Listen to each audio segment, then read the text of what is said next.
Hello there, I'm Natasha Koo, the founder of Feminine Space, and welcome to day 8 of this beautiful journey, Redefining Womanhood. And today we're going to be talking all about how do we thrive at times of change, and how do we embrace change when that's happening at a really big and major scale. So let's get straight to it. So in the past few days and the video so far, I mentioned a lot about how we can begin to take a look at our inner answers and get to know what it is that we truly want, so that we can make positive changes and begin to see our lives unfolding in a way that just suits us and fits us and really serves us. But one thing you may have noticed is that because I'm encouraging positive changes and to really realistically and openly look at what is here, what's going on, and taking that step, right? Making that decision and going in a direction that feels right, but which may be really different than what you may be experiencing and what you know. So that means that changes can happen, and they can be really big ones, right? So if we have been stuck in a pattern, whether it be a behavior or how we show up in life, when we make a big change, then a lot of things begin to get a bit more unstable.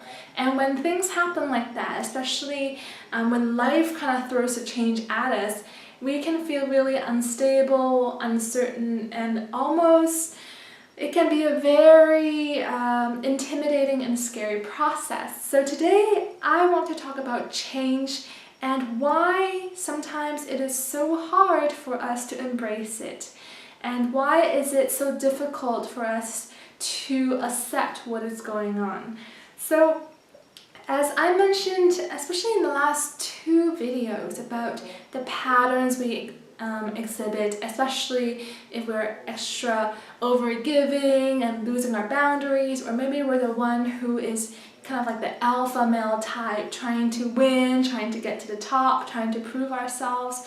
No matter which pattern that you're really exhibiting in life and it's kind of stuck in your head, and that's the you that you're living out, no matter what it is, I always mention that we have a choice to stop, take a look at what's going on, and then go in a new direction that suits you.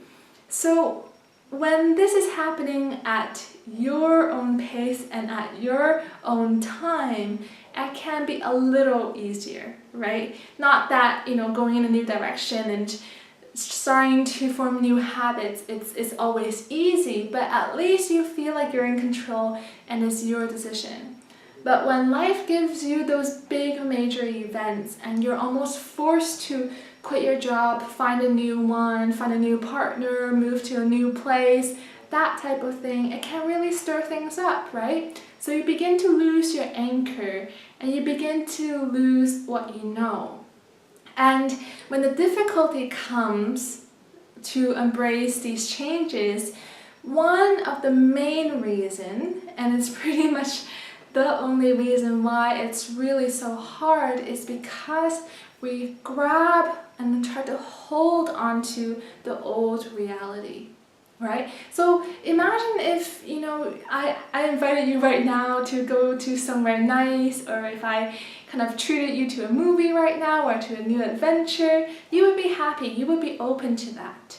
But what if there was a change happening, but you felt like you weren't in control and that you actually preferred the old version, how things used to be, right? So if you view the future or what's going on from a place of this shouldn't be happening, right? So if I invited you to something quite awful, which I can't even think of right now, but if in your mind you made up your mind that having an adventure is a bad thing, or that movies are terrible, then you don't look forward to that, and you'll do everything you can to stop that from happening in the future, because you don't actually want to face what is coming, or especially what is already here. And I know that for myself, when things are happening and I feel like it's out of my control and I'm getting a bit uncomfortable, what I can do is start to lean towards the past. Start to lean towards my old habits, start to find comfort in what I know. Even though that the past might not be something that is helping you. So one story I really want to kind of showcase here is the extent to which our stories in our heads keep us so stuck in the past, and how it can actually influence us and make us believe that the past is a wonderful thing when a really bright future or something actually amazing is happening at the moment. So this story happened with someone's client, and it was through hypnosis. And what happened is that he got a great therapy session. This man who had trouble kind of walking, right? So he had a limp and he had issue walking with one leg. And the hypnotherapist did a really great job in that through a few sessions, he was able to walk again, and very smoothly and well. Now this is the client. Now this is a guy who has been suffering from this leg pain, this inability to walk for a long time, and he has seen doctors, he has done all sorts of kind of physical examinations to find out what was wrong, but they couldn't really figure it out.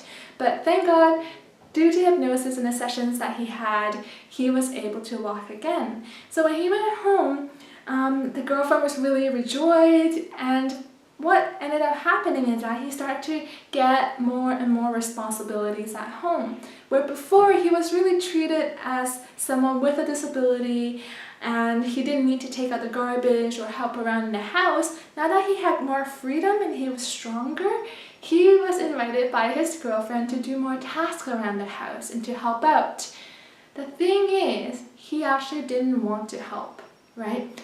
So over the next few weeks, even though he could walk perfectly after the treatment, he started to show symptoms of pain and they came back again. And the hypnotherapist thought this was really strange. And over time, what they really found out is that he actually didn't genuinely want to get better, because he was really enjoying to some level the secondary gains of that type of suffering. Because once he was healed, once he was okay and back to his full potential, and he could run, he could walk, he could do everything he wanted, he lost the little positive treatments from those around him due to his inability to walk.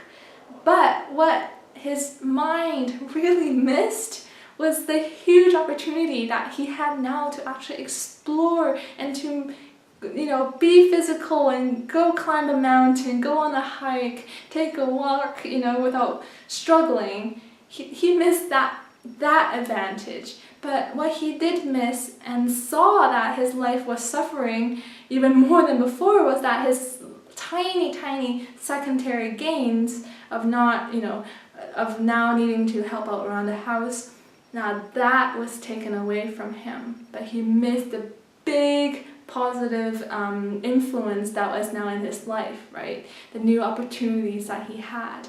So this just goes to show that sometimes there's a really positive change happening, but depending on what stories we are spinning to ourselves, in our mind, in our head, it can seem like the most pessimistic thing or reality happening right now, even though that may not be the case. Because we don't actually experience reality as it is. We only see it through our own internal lens. And when we have a lot of thoughts and mental activity going on, it's saying this is good, this is bad, this is good, this is bad, I wish this was not here, I wish that was there. When this kind of internal commentary is happening and we believe it, it makes reality a lot more complicated than it really is. And it can make change or the future, which we don't really know how it'll go. Maybe it'll go in a really positive way or a negative way. We don't know, because that's the future. But if we project all these ideas that it is not the right place to be, or that we shouldn't be here right now, reality or the world should be different, then we're adding so many layers of resistance to what is actually here. Imagine how you would feel if all those mental thoughts and emotional projections would just fall away. How bad or how great is it really, right? So that's the point that I kind of want to make today, in that when we resist change, when we are finding it difficult to go through change, something is happening. Something is resisting what's here. Something within us is resisting the future. And there must be thoughts, there must be mental commentary, or else we can't actually interpret the situation as good or bad, difficult or hard, right?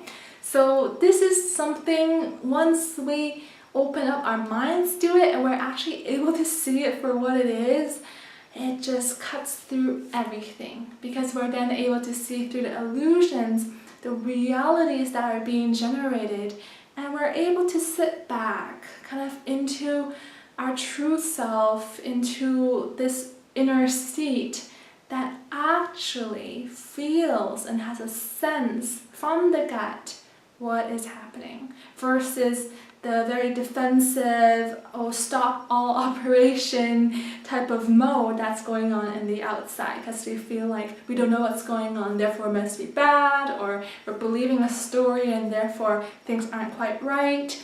So begin to notice and become more and more aware of what does actually happen when things change. Did just one part of my life change? Okay, maybe I have to move, maybe I have to find a new job, or maybe that has happened. Is it really good or bad? Is there even a good or bad that we can really tap into? Or are those all just mental and emotional projections onto something, right? Ideas onto what is here. And without the stories and our thoughts, things just are, right? Change just is. It's just happening. It's life unfolding. It's the unknown in the future. And we really don't have a clue whether it's a positive or negative thing or anything at all. So once we kind of let go of the fact that life will take its course, and that sometimes no matter how hard we hold on to the past and try to not make things change, it still will. It still has its own course. Life has still its own plan. But the harder we grip onto the past, the more we kind of grab onto that and resist what is happening, the more difficult it will ultimately make it for you. So that's something that has helped me so much, and also of that in my clients, when I begin to kind of point out, well, what is happening? How are you feeling and why? I mean, why would that be a bad thing, right? How do we know that? Ultimately, we don't usually know, and it's a lot of these projections. So sit with that and see how that feels for you, because sometimes when an idea like this really cuts through the illusion, it can feel like our whole world can change in a positive way, but it can also feel like the whole world as we know it is crumbling down, because it's made up of all these projections and all these stories and these layers of what we think it is, right? But sit back and enjoy the simplicity of things. Sit back and notice what has been added onto the situation, what has been added on as just something artificial on top of the reality of what is. And from there, we are more able to feel, we're more able to tap into our clarity, our next steps, our inner answers, and then we'll know what to do next. Because sometimes that fear of change also comes from a place of, oh my goodness, I don't have all the information, I don't know what to do now. Well, if you really tap into that inner peace, that place within you, that's okay with what's happening and what is, the answers and what you actually need will come up so much more easily than if we were in a whirlwind of our thoughts and projections and resistance and trying to fight life and trying to fight what's going on so that things don't change. Because let me tell you just one thing, one very last thing, is that things are going to keep changing. Things are going to keep evolving. That's how life works. Nothing, pretty much nothing, ever stays the same. So imagine if you were resisting change in this life. Well, what has been the same for you since forever, right? Is every day the same? Is every moment the same? What has actually stayed constant in your life, right? So if you look at life in this sense, it's this ever-evolving, ever-changing organism, thing. But if we fight change, that means we fight all of life, when that is life in itself, this ever-evolving, ever-changing kind of energy. So feel into that, feel into change, because that is life. And feel into what reality actually is for you versus how you are actually viewing and perceiving this world with the shades that we have in our perception, in our view of the past, present, and future, and how things should be. Because the more layers we add onto it all, the harder it will be. But if we actually see life and see things as an ever-changing, ever-evolving thing, ourselves included, then let's just go with it. So the next video tomorrow, I'm going to be talking more about surrendering, because that's a really huge factor. If you're wondering, how can I stop resisting? And how can I actually see life as this ever-changing, ever-evolving thing? Well then, the key is in surrendering, and that's something that is felt. It's not so much a technique, it's just an allowance from within you to really be with life and to be with yourself and to stop fighting internally and externally. So that's a little preview of tomorrow, so I hope that you can join me. So make sure that you give this video a thumbs up, subscribe so that you can actually get notified when the new videos come out, and most definitely share in the comments what changes are happening in your life and why do you think you're resisting them. Is there something you're holding on in the past? Do you feel like you're out of control? Do you agree that life is always changing and that it's almost pointless to fight change? Let me know in the comments and let's start a discussion. So a lot more to come, right? Tomorrow's going to be a really good one. So thanks for joining me. I hope you liked this and see you tomorrow. Bye!